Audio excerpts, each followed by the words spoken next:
Hi guys, today I am here to do a quick review on the Duff movie. So let's get right to it. So the Duff, it's a book by Kody Keplinger, which I read a couple of years ago, I do believe, and I loved it. I really liked it. I thought the main character, Bianca, could be sometimes kind of annoying, but it didn't really overpower. Her annoyingness wasn't so big that it ruined the book. It was just a little annoying.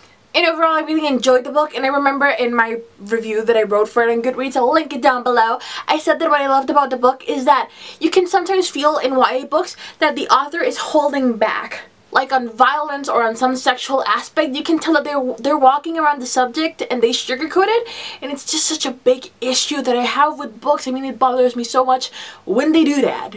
And I just think it makes things seem less realistic and kind of lame, because it can be like a big action scene and it's like, oh my god, oh my god, oh my god, and then it just falls flat because the author didn't want to be graphic about the blood or whatever, and it's like bleh.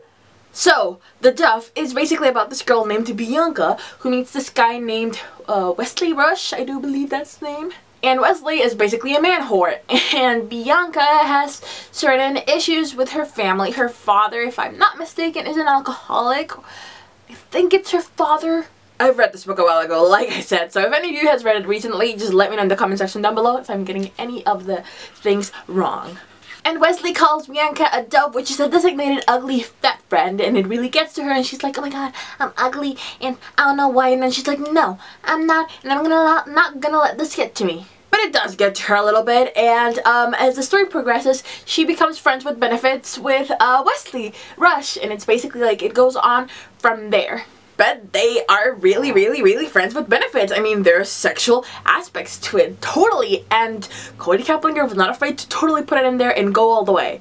Which is something that I really appreciate, because rarely do we see this type of relationships shown in YA books, or in any book in general. It's usually the very stereotypical, I like you, you like me, we're heterosexual, cisgender people that like each other, and yeah, it's gonna be cute, sweet, fun, and first kiss, and then we're together, and it's like all sweet and shiny and purple.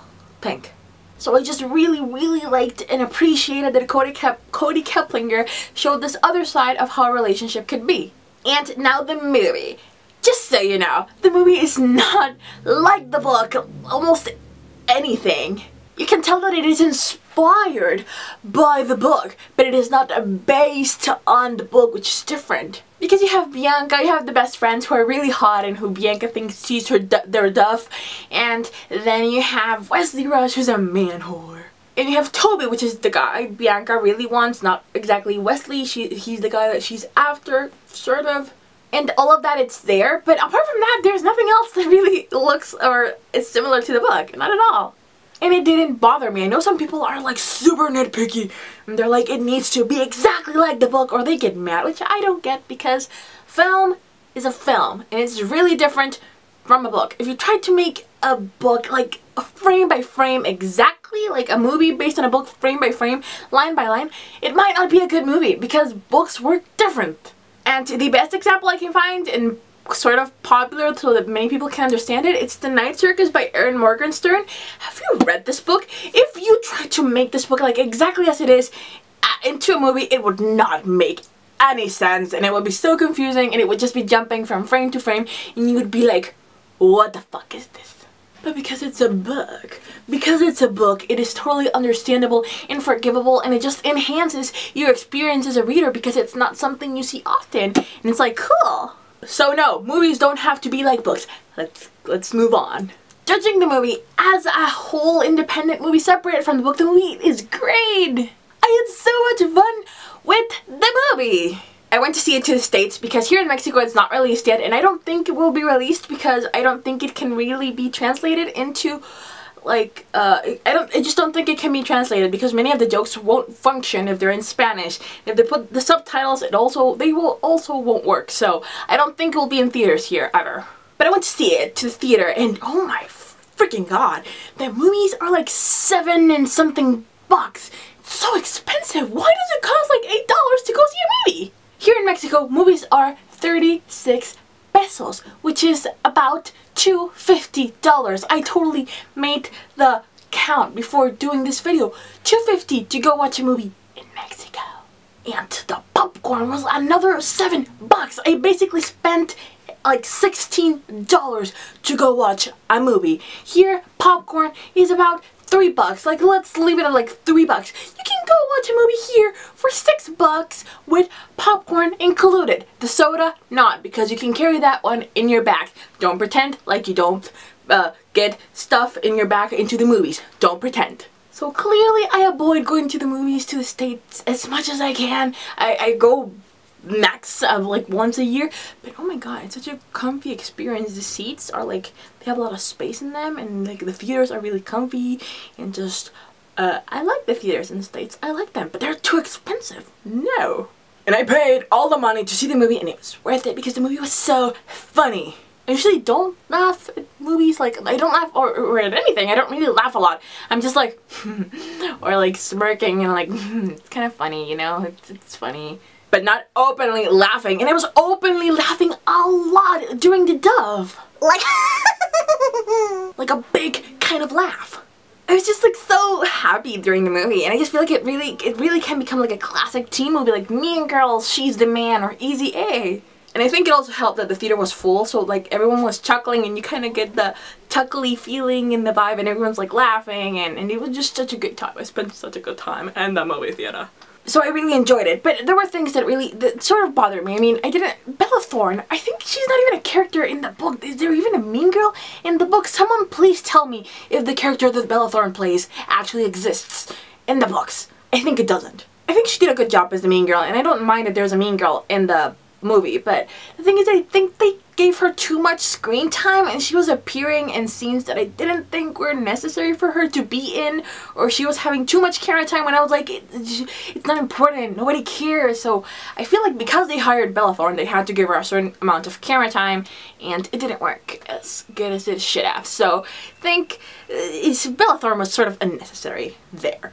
They totally transformed the story of the Duff into sort of a cyberbullying thing, and I can appreciate that, because cyberbullying is a really heavy thing, and I don't think that it's being talked about as much, or it hasn't been shown like in movies as a part of life, because it's like pop culture also sort of involves cyberbullying, which is the new sort of generation. Everyone's on their computers sharing videos, and that's a very real thing right now. So the fact that the movie tries to send out a message of non-bullying, and we're all beautiful people and we all deserve love and don't be a dick to others, it's a good message. But also there were really big monologues during the movie where they were like, oh, don't put people down and we all deserve to be beautiful, human, respected beings. And the message is good, but the delivery is cheesy, and you're like, oh, come on. Seriously, people don't talk like that, and they don't send out inspirational messagey quotes like to other people. So it wasn't as greatly delivered as it should have, and I felt the movie was like, yeah, and then So it went into a cheesy political sort of speech kind of thing, and I didn't really like that.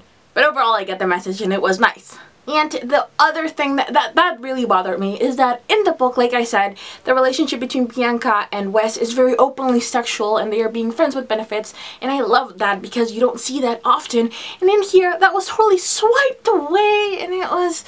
I would have loved to see that, because it's important to show people that other types of relationship exist, and that they can be, they're part of life, you know? So I just feel like they had such a huge opportunity there to show something different, to show other people that other things are okay, that there's more to being just a girlfriend and a boyfriend in the normal stereotypical type of relationshipy thing happening, and they didn't took it. They just swiped it away. Apart from that, I loved the mom, the teacher, I don't remember their names as actors, but they're great and they're so funny. And the movie was long. I think it was like 2 solid hours, and I had fun. Like through it, I never felt like, oh my god, this is getting so long. No. But once I exited the theater, I was like, oh my god, it's already 2 p.m. I cannot believe this. I got here at like 11:45. That was the time of entry to the theater. So yeah, overall, I gave the Duff book, I think I gave it the solid 5 stars, even if Bianca was a little bit annoying. But yeah, it was a great book. I highly recommend you read it, though it's not like the movie, not at all. And it's not really worth it to like read the book just to watch the movie, because they're different. They're really different. Each stands on its own. And to the movie, I gave it 5 big stars. It was so great. Even if the things annoyed me that they didn't show this and that, but still it was so great. So yeah, I would totally recommend that you go see the Duff with an open mind, and remember not to judge it exactly by its book. I mean, they each stand on their own. The book is there, it's not ruined, not at all, because the book will be a book, and it's there, and it's published, and it won't be changed. The movie is there, it's a movie, and it works so well as a movie. So yeah, those were my thoughts. I hope you enjoyed this video, and that if you watched the Duff that you enjoyed it as well. The friend I went with also read the book, and we both loved it, so yeah. And it's so quotable. It's so quotable, and the jokes are just so dumb. Some of them, they're so funny and dirty, and it's like, yeah. So that's it for today. I'll see you guys in the next video. Bye!